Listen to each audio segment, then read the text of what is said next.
Hello दोस्तों, मेरे channel पर आपका स्वागत है। बहुत समय पहले की बात है। एक शहर में एक दयालु राजा रहता था। उसके यहाँ रोज़ दो भिखारी भीख मांगने आया करते थे। उनमें एक भिखारी जवान था और एक भिखारी बूढ़ा था। राजा उनको रोज़ रोटी और पैसा दिया करता था। भीख लेने के बाद बूढ़ा भिखारी कहता था, ईश्वर देता है। जवान भिखारी कहता था, हमारे महाराज की देन है।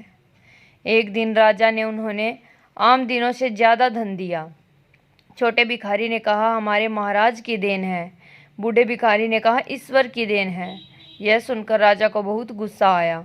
उसने सोचा, इनका भरण पोषण तो मैं करता हूँ और ये भिखारी कहता कि ईश्वर की देन है।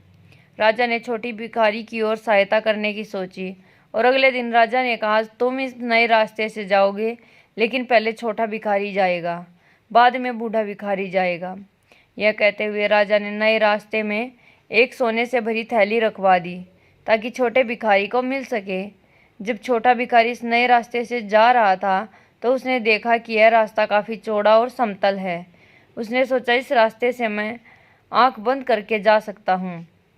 जहाँ पर राजा ने सोने की थैली रखी थी, छोटा भिखारी वहाँ से आंखें बंद करके आगे निकल गया और सोने की थैली वहीं रह गई। कुछ देर बाद जब बूढ़ा भिखारी पीछे से गया तो उसे यह थैली मिल गई। उसने उठाई और भगवान का धन्यवाद किया। अगले दिन जब भिखारी फिर राजा के पास गया तो राजा ने छोटे भिखारी को देखते हुए बोला, आपको मेरे भेजे हुए रास्ते में कुछ मिला है कि नहीं? छोटे भिखारी ने कहा, रास्ता तो बहुत अच्छा था पर मुझे वहाँ कुछ नहीं मिला। बूढ़े भिखारी ने कहा, मुझे एक सोने से भरी थैली मिली जो ईश्वर की देन थी। राजा ने अब निश्चय कर लिया कि वह बूढ़े वाले भिखारी को ये देखा के ही रहेगा कि उसका असली पालनकर्ता कौन है। जैसे ही दोनों भिखारी जाने लगे, राजा ने छोटे भिखारी को बुलाकर उसे एक कद्दू दिया जो सोना चांदी से भरा हुआ था पर ऊपर से बंद था। भिखारी यह नहीं जानता था कि यह कद्दू सोने चांदी से भरा है। रास्ते में एक दुकान में उसने यह कद्दू बेच दिया। अगले दिन राजा ने उन भिखारियों से पूछा कि बताओ, पिछले दिन कोई महत्वपूर्ण घटना घटी हो? छोटे भिखारी ने कहा, महाराज, जो कद्दू आपने मुझे दिया था वह मैंने एक व्यापारी को बेच दिया, जिससे मुझे थोड़ा सा धन मिल गया।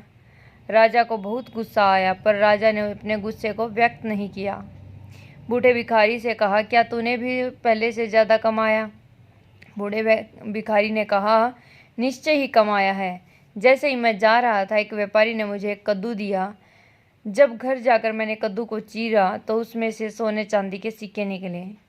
उसने कहा, ईश्वर देता है। इसीलिए कहते हैं कि ईश्वर की मर्जी के बगैर कुछ नहीं होता।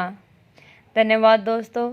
मेरी कहानी कैसी लगी आप कमेंट में ज़रूर बताना और मेरे चैनल को लाइक, शेयर, सब्सक्राइब भी करना।